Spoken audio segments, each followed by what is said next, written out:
머릿말, 사랑의 기술에 대한 편리한 지침을 기대하는 사람들은 이 책을 읽고 실망할 것이다.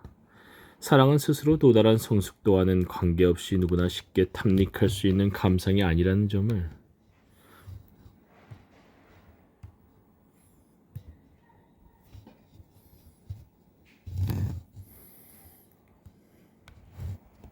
보여주려는 것이 이 책의 의도이기 때문이다. 이 책은 독자들에게 가장 능동적으로 자신의 퍼스널리티 전체를 발달시켜 생산적 방향으로 나아가지 않는 한 아무리 사랑하려고 노력해도 반드시 실패하기 마련이며 이웃을 사랑하는 능력이 없는 한 또한 참된 겸손, 용기, 신념, 훈련이 없는 한 개인적인 사랑도 성공할 수 없다는 것을 깨우쳐 주려고 한다. 위에서 말한 성질들이 희귀한 문화에서는 사랑하는 능력을 획득하기란 매우 어려운 일이 아닐 수 없다. 희귀한 문화에서 사랑하는 능력을 획득하기란 혹은 그 누구든 참으로 사랑하고 있는 사람들을 몇 명이나 알고 있는지 자기 자신에게 물어볼 수도 있다. 참으로 사랑하고 있는 사람들. 그러나 사랑한다는 것이 어렵다고 해서 이 어려움을 알아보고 사랑에 도달하는 조건들을 알아보는 일조차 삼가서는 안 된다. 사랑에 도달하는 조건들.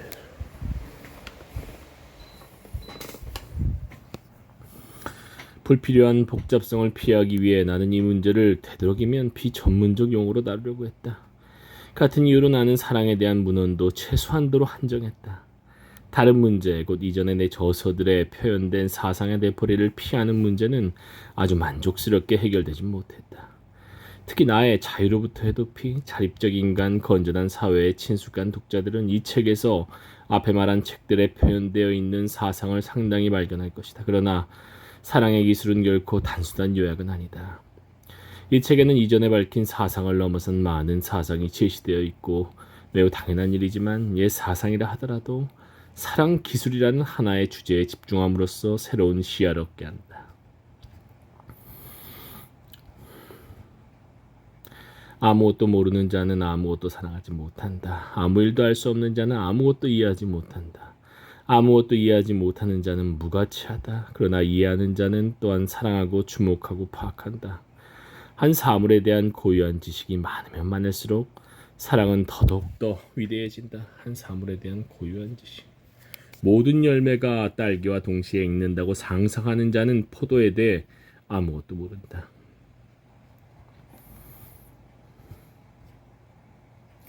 사랑은 기술인가? 기술이라면 사랑에는 지식과 노력이 요구된다.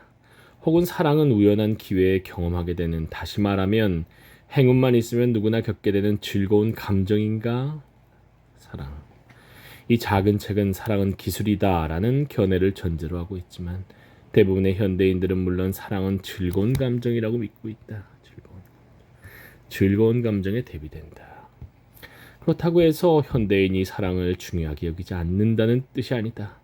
현대인들은 사랑을 갈망하고 행복한 사랑의 이야기, 불행한 사랑의 이야기를 펼쳐놓는 무수한 영화를 보며 사랑을 노래한 시시한 수백 가지 노래에 귀를 기울인다. 그러나 사랑에 대해서 배워야 할 것이 있다고 생각하는 사람은 거의 없다. 이 특별한 태도는 몇 가지 전제에 기초를 두고 있으며 이 전제는 단독으로 또는 결합되어서 이 태도를 뒷받침해 준다. 우선 대부분의 사람들은 사랑의 문제를 사랑하는 고 사랑할 줄 아는 능력의 문제가 아니라 오히려 사랑받는 문제로 생각한다.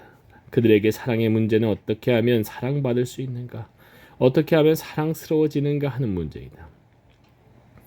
그들이 이 목적을 추구하는 몇 가지 방법이 있다. 남자들이 특히 애용하는 방법은 성공해서 자신의 지위의 사회적 한계가 허용하는 한 권력을 장악하고 돈을 모으는 것이다. 그리고 특히 여성이 애용하는 또 한 가지 방법은 몸을 가꾸고 치장을 하는 등 매력을 갖추는 것이다. 남녀가 공용하는 또 한 가지 매력 전술은 유쾌한 태도와 흥미있는 대화술을 익히고 유능하고 겸손하고 둥글둥글하게 처신하는 것이다. 사랑스러워지는 여러 가지 방법은 성공하기 위해 곧 벗을 얻고 사람들에게 영향력을 갖기 위해 우리가 사용하는 방법과 같다. 사실상 우리 문화권 대부분의 사람들이 사랑스럽다고 말하는 경우 그 의미는 본질적으로 인기와 성적 매력이 뒤섞여 있다는 것이다. 사랑스럽다. 사랑에 대해서 배울 필요가 없다는 태도의 배경이 되는 두 번째 전제는 사랑의 문제는 능력의 문제가 아니라 대상의 문제라는 가정이다. 대상의 문제, 능력의 문제가 아니라 대상의 문제다. 사랑한다는 것은 쉬운 일이고 사랑할 또는 사랑받을 올바른 대상을 발견하기가 어려울 뿐이라고 사람들은 생각한다. 이 태도에는 근대 사회의 발전에 바탕을 둔 몇 가지 이유가 있다. 한 가지 이유는 사랑의 대상을 선택하는 데 있어서 20세기에 일어난 커다란 변화이다. 어떤 변화가 일어났나? 사랑의 대상 선택에 있어서의 변화. 빅토리아 시대에는 많은 전통적 국가의 경우처럼 대체로 사랑은 다음에는 결혼으로 이어지게 될 자발적이며 개인적인 경험은 아니었다. 반대로 결혼은 관습에 의해, 쌍방의 가족에 의해 또는 중매인에 의해 또는 중매인 같은 중개자의 도움 없이 계약되었다. 결혼은 사회적 고려를 기반으로 결정되었고 사랑은 일단 결혼이 성립한 다음에 전개되는 것으로 생각되었다. 낭만적 사랑이라는 개념이 서양에서 거의 보편화된 것은 최근 몇 세기 동안의 일이었다. 미국에서는 관습적 성격을 가진 고려가 완전히 없어지지 않았지만 대부분의 사람들은 낭만적 사랑, 곧 다음에는 결혼으로 이어지게 될 사랑의 개인적 경험을 추구하고 있다. 사랑에 있어서의 이와 같은 새로운 자유 개념은 능력의 중요성과 대립되는 것으로서 대상의 중요성을 몹시 과장하지 않을 수 없었다. 현대 문화의 또 하나의 특징적 성격은 이러한 요소와 밀접히 관련되어 있다. 우리의 모든 문화는 구매욕에 또한 상호간 유리한 거래라는 관념에 기초를 두고 있다. 상점의 진열장을 들여다보며 느끼는 스릴과 살 수 있는 것이면 무엇이든지 현금 또는 할부로 사는 맛, 이것이 현대인의 행복이다. 그는 또는 그녀는 사람들도 같은 방식으로 본다. 남자에게 매력 있는 여자 그리고 여자에게는 매력 있는 남자는 탐나는 경품이다. 매력은 보통 인기 있고 퍼스널리티 시장에서 잘 팔리고 있는 품질 좋고 멋진 포장을 의미한다. 사람들을 특히 매력 있게 하는 것은 육체적으로나 정신적으로나 그 시대의 유행에 달려 있다.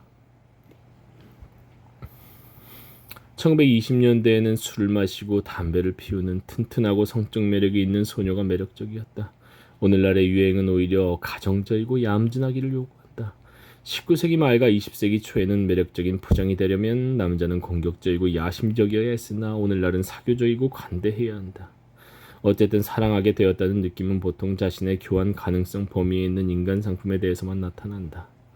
내가 거래를 하러 나갔다고 하자 상대는 사회적 가치라는 관점에서 보아 바람직해야 하며 동시에 상대자도 나의 명백한 또는 숨겨진 재산과 능력을 고려한 다음 나를 바람직하다고 생각해야 한다. 이와 같이 자기 자신의 교환 가치의 한계를 고려하면서 서로 시장에서 살 수 있는 최상의 대상을 찾아냈다고 느낄 때에만 두 사람은 사랑에 빠질 수 있다. 최상의 대상. 부동산을 사는 경우 앞으로는 개발될지 모르지만 현재는 숨겨져 있는 가능성이 대체로 거래에서 중요한 역할을 한다. 시장지향적이고 물질적 성공이 현저한 가치를 지니는 문화권에서 인간의 애정관계가 상품 및 노동시장을 지배하는 교환 형식과 동일하다고 해서 놀랄 이유는 전혀 없다. 사랑에 대해서는 배울 필요가 없다는 가정에 이르게 하는 세 번째 오류는 사랑을 하게 되는 최초의 경험과 사랑하고 있는 지속적 상태 혹은 좀 더 분명하게 말한다면 사랑에 머물러 있는 상태를 혼동하는 것이다. 이게 중요하네. 머물러 있는 상태와 사랑을 하게 되는 최초의 경험, 이 두 개를 혼동하니까 사랑에 대해 배울 필요가 없다. 머물러 있는 상태는 힘든 거지. 이게 진짜 사랑일 수 있는데. 우리 모두가 마찬가지로 남남으로 지내오던 두 사람이 갑자기 그들 사이의 벽을 허물어버리고 밀접하게 느끼며 일체라고 느낄 때 이러한 합일의 순간은 인생에서 가장 유쾌하고 가장 격양된 경험 가운데 하나다. 특히 폐쇄적이고 동떨어져 있어서 사랑을 모르고 지내던 사람의 경우라면 특히 놀랍고 기적적인 경험이다. 갑자기 친밀해지는 이 기적은 성적 매력과 성적 결합에 의해 시작되는 경우 대체로 더욱 촉진된다. 그러나 이러한 형태의 사랑은 본질적으로 오래 지속될 수가 없다. 두 사람이 친숙해질수록 친밀감과 기적적인 면은 점점 줄어들다가 마침내 적대감, 실망감, 권태가 생겨나며 최초의 흥분의 잔재마저도 찾아보기 어렵게 된다.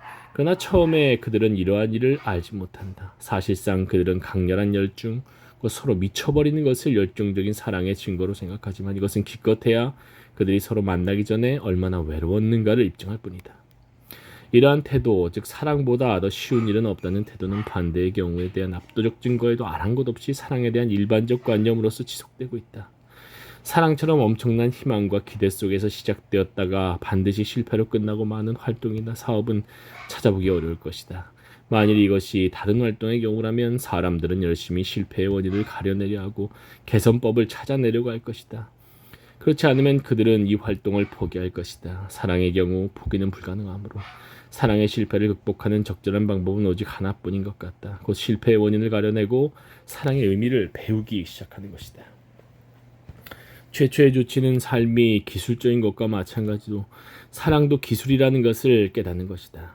어떻게 사랑해야 하는가를 배우고 싶다면 우리는 다른 기술, 예컨대 음악이나 그림이나 건축 또는 의학이나 공학 기술을 배우려고 할 때 거치는 것과 동일한 과정을 거치지 않으면 안 된다. 어떤 기술을 배울 때 반드시 거쳐야 하는 단계는 무엇인가?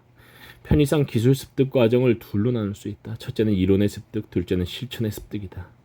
만일 내가 의학 기술을 배우고자 한다면 나는 먼저 인간의 신체와 여러 가지 질병에 대한 사실들을 알아야 한다. 내가 이러한 이론적 지식을 모두 배웠다 하더라도 나는 아직은 의학 기술에 숙달되진 못했다. 상당한 실무를 거친 다음에야 비로소 의학 기술에 숙달되고 마침내 이론적 지식의 결과와 실천의 기술이 합치될 것이다. 곧 나의 직관이 모든 기술 숙달의 본질이 될 것이다. 그러나 이론과 실천의 습득 외에도 어떤 기술을 숙달하는 데 필수적인 세 번째 요인이 있다. 곧 기술 숙달이 궁극적인 관심사가 되어야 한다는 것이다. 이 말은 음악에도 의학에도 건축에도 그리고 사랑에도 해당된다. 우리 문화권의 사람들은 사랑의 경우 명백히 실패하고 있으면서도 왜 사랑의 기술은 도무지 배우려고 하지 않는가?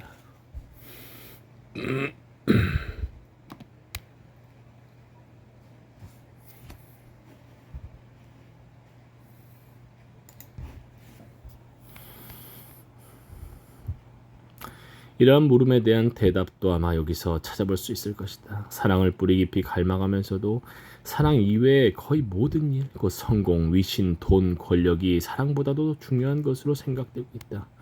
우리의 거의 모든 정력이 이러한 목적에 사용되고 거의 모든 사람이 사랑의 기술은 배우려고 들지 않는다.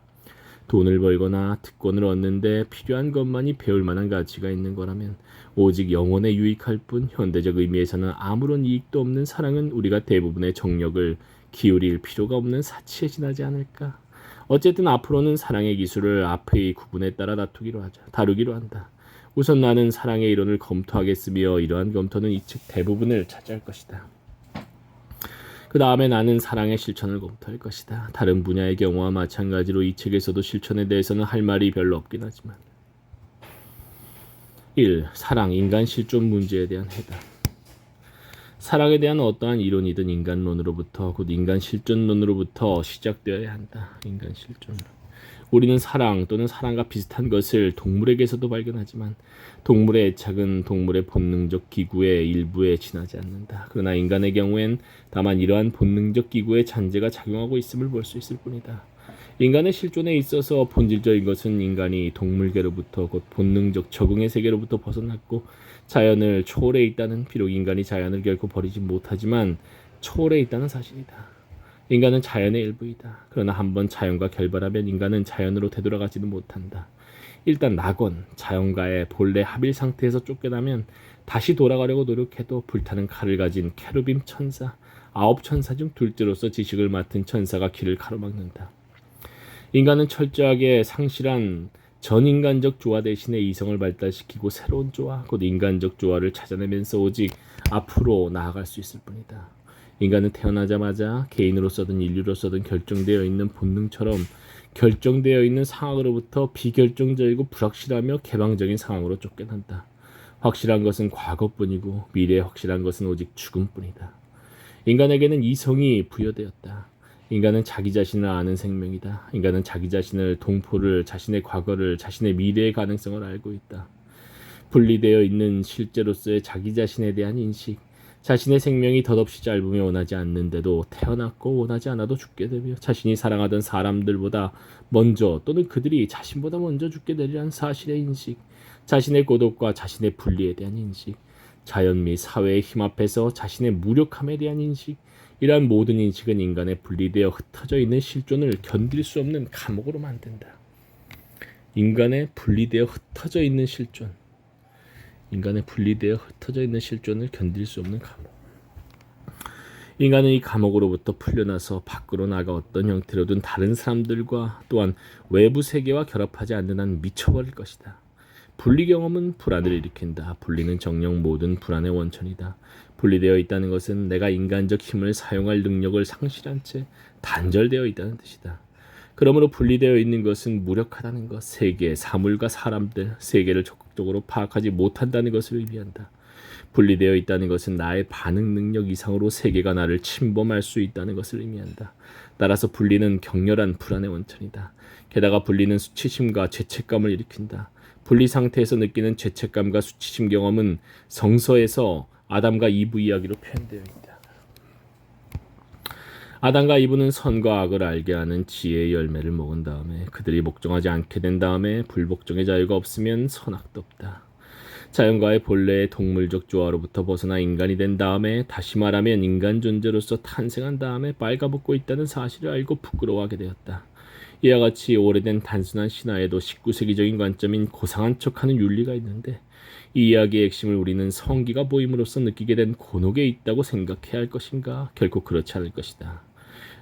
이 이야기를 빅토리아 시대의 정신으로 이해한다면 우리는 다음과 같은 중요한 점을 간파하게 될 것이다. 곧 남자와 여자가 자기 자신과 서로를 알게 된 다음 그들은 분리되어 있고 그들이 서로 다른 성에 속하는 것처럼 서로 차이가 있다는 것을 알게 된다.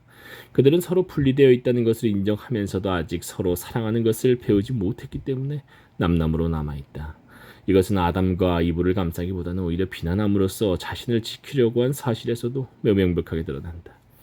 인간이 분리된 채 사랑에 의해 다시 결합되지 못하고 있다는 사실의 인식, 이것이 수치심의 원천이다. 동시에 이것은 죄책감과 불안의 원천이다. 그러므로 인간의 가장 절실한 욕구는 이러한 분리 상태를 극복해서 고독이라는 감옥을 떠나려는 욕구이다. 이 목적의 실현에 절대적으로 실패할 때 광기가 생긴다. 우리는 외부 세계로부터 철저하게 물러남으로써 분리감이 사라질 때 완전한 고립의 공포를 극복할 수 있기 때문이다. 이때는 인간이 분리되어 있던 외부 세계도 사라져버린다.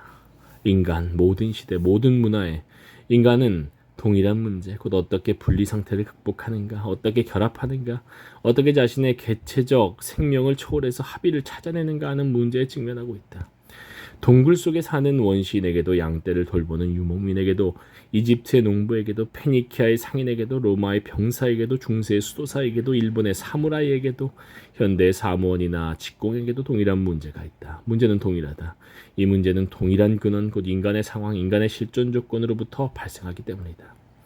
그러나 대답은 여러 가지다. 이 문제는 동물 숭배, 인간의 희생 또는 군사적 정복, 사치의 탐닉함, 금욕적인 단념, 강제노동, 예술적 창조, 신의 사랑, 인간의 사랑 등의 대답을 불러올 수 있다. 많은 대답.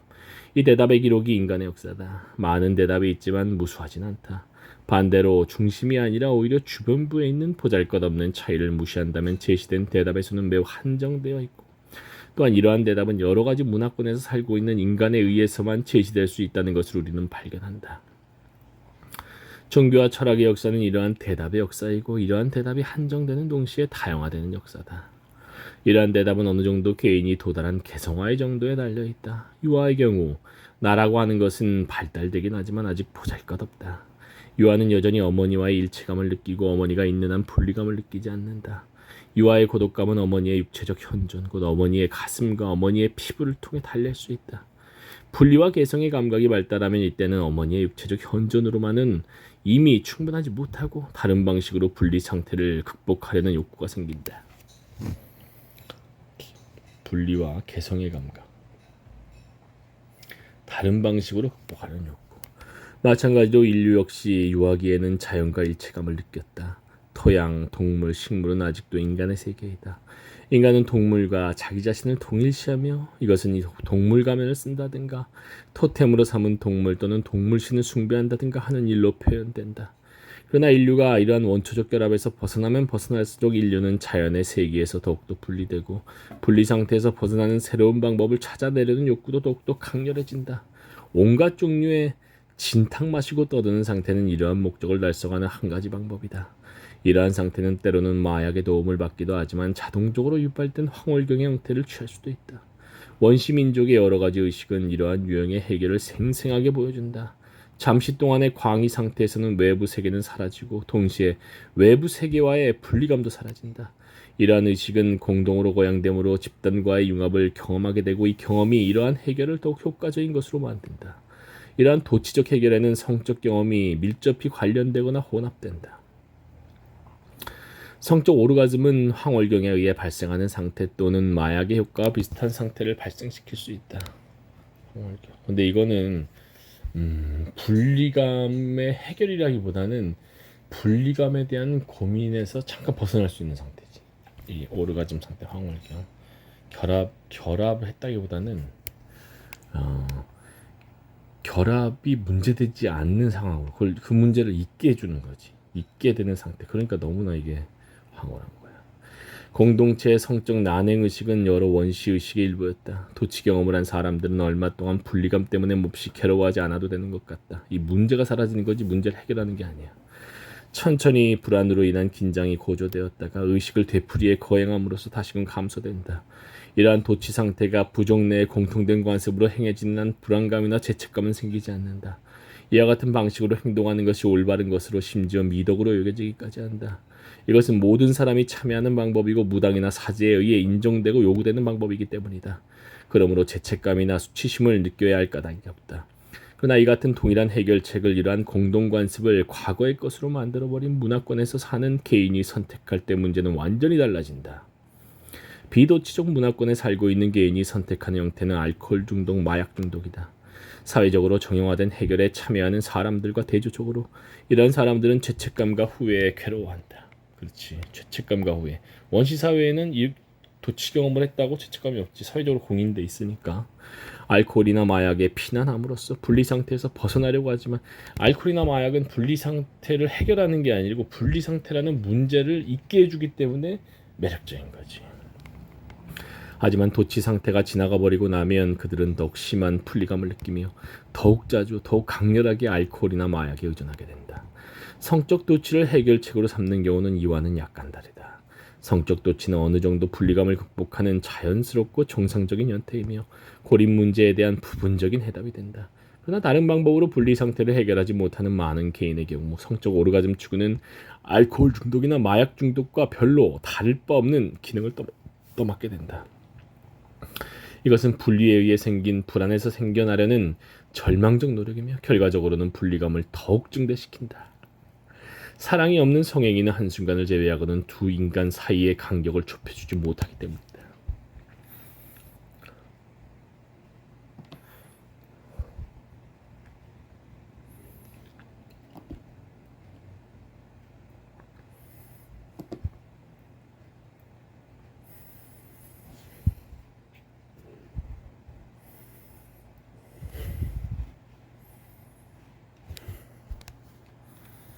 도치적 합일의 모든 형태에는 세 가지 특징이 있다. 첫째는 강렬하고 심지어 난폭하다는 것.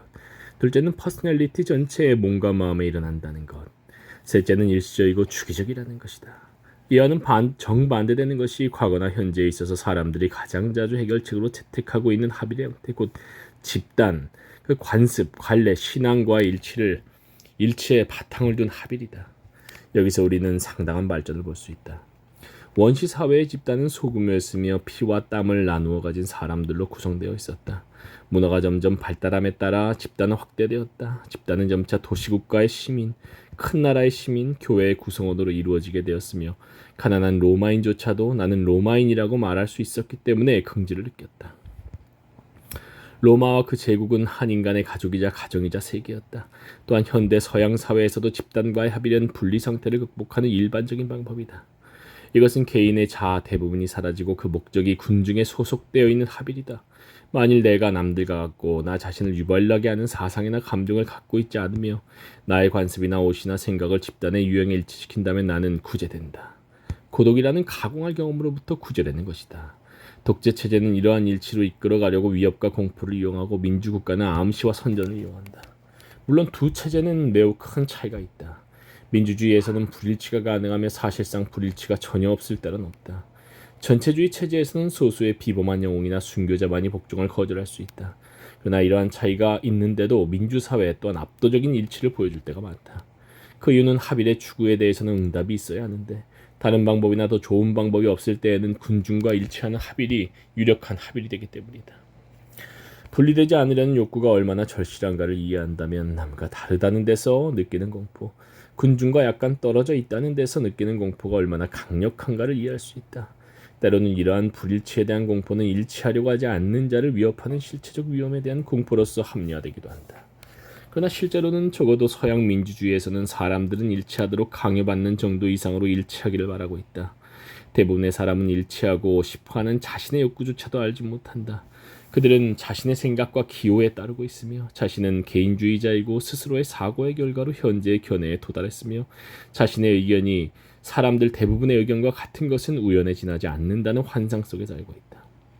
만인과의 의견 일치는 자신의 견해의 정당성을 입증하는 것이다. 아직은 어느 정도 개성을 느끼고 싶다는 욕구가 남아있어서 이러한 욕구는 사소한 차이에 의해 만족된다.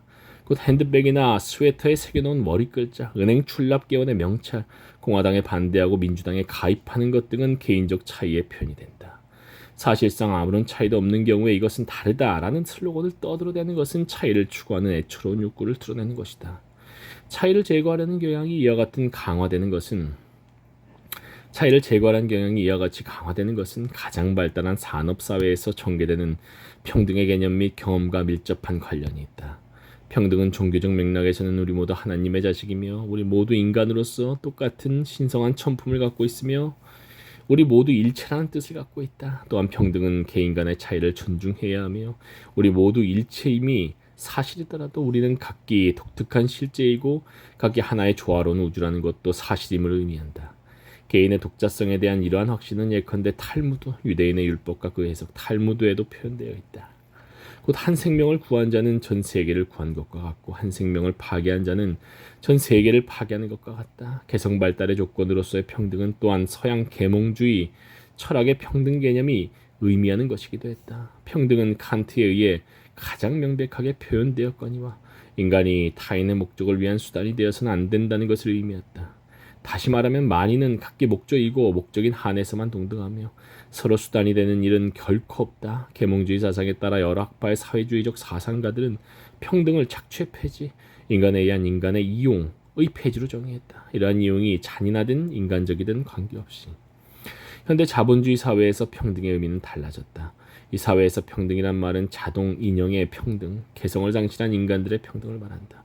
오늘날 평등은 일체성보다는 오히려 동일성을 의미한다.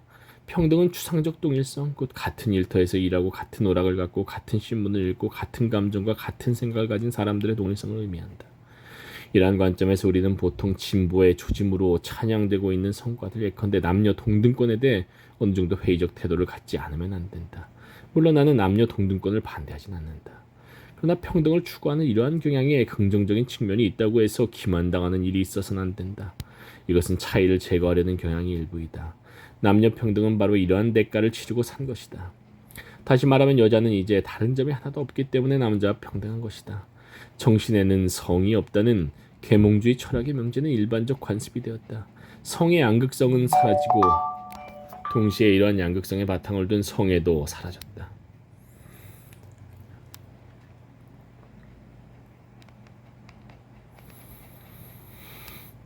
남자 여자는 대립적인 극으로 평등한 것이 아니라 동일하게 되었다. 현대 사회는 이런 비개성화된 평등이라는 이상을 설교하고 있다.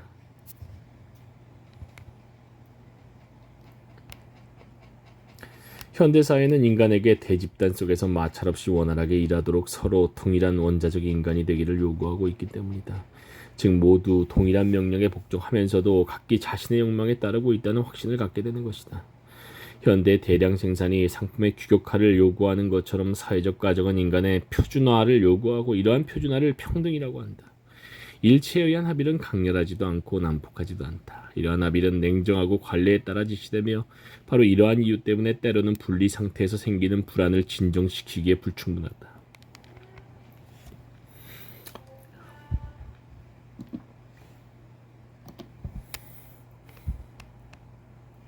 현대 서양 사회에 알코올 중독, 마약 중독, 강박적인 성애 중시, 자살 등의 사례는 군중과의 일치에 상대적으로 실패했다는 것을 보여주는 징후다.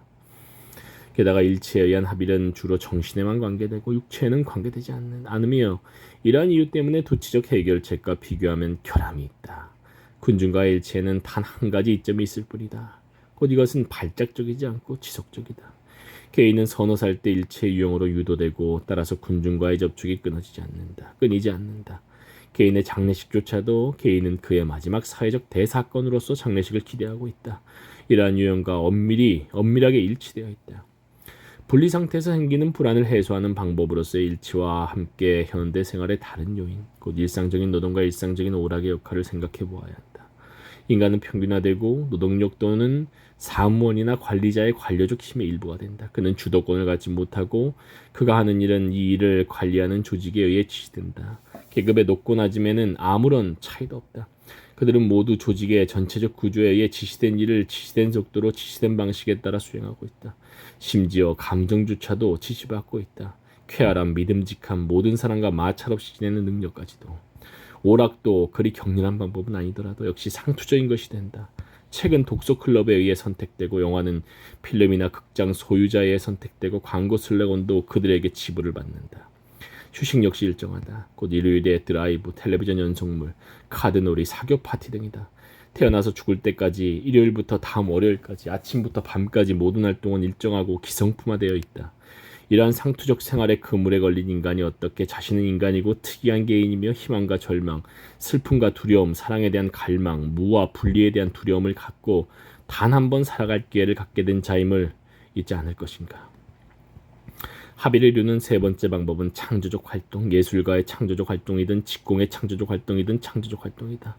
어떤 종류의 창조적 작업이든 창조하는 자는 외부 세계를 나타내는 자료와 결합한다.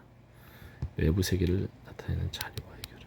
목공이 책상을 만들든 금세공인이 보석 조각의 가공을 하든 농부가 곡식을 기르든 화가가 그림을 그리든 모든 형태의 창조적 작업에서 일하는 자와 그 대상은 하나가 되고 인간은 창조 과정에서 세계와 결합한다. 그러나 이것은 생산적인 일, 곧 내가 계획하고 만들어내고 내 작업의 결과를 볼 수 있는 일에만 해당된다. 현대 사무원의 노동 과정에서 노동자는 끝없는 벨트 위에 놓여 있고 노동의 결합적 성질은 거의 남아있지 않다.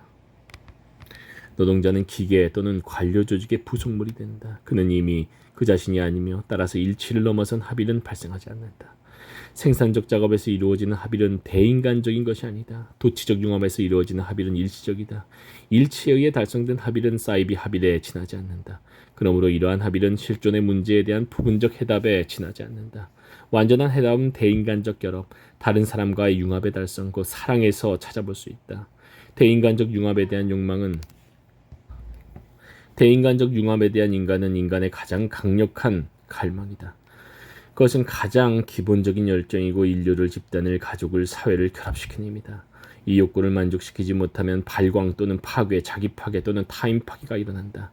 사랑이 없으면 인간성은 하루도 존재하지 못한다.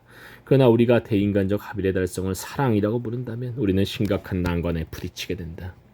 융합은 여러 가지 방식으로 이루어질 수 있고 이 방식의 차이점은 사랑의 여러 가지 형태의 공통점과 마찬가지로 중요하다.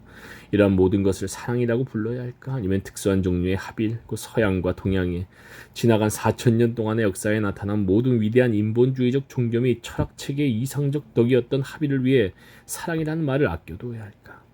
어이상의 온갖 난점 때문에 해답은 차이적일 수밖에 없다. 중요한 것은 우리가 사랑에 대해 말할 때 어떤 종류의 합의에 대해 말하는지 알고 있는가 하는 것이다. 실존의 문제에 대한 신중한 해답으로서 사랑을 말하고 있는가, 또는 공서적 합의이라고 부를 수 있는 사랑의 미숙한 형태에 대해 말하고 있는가. 공서적 합의. 앞으로 나는 전자의 의미로만 사랑이라는 말을 쓰겠다. 그러나 후자의 경우에 사랑을 먼저 검토하기로 한다. 36주.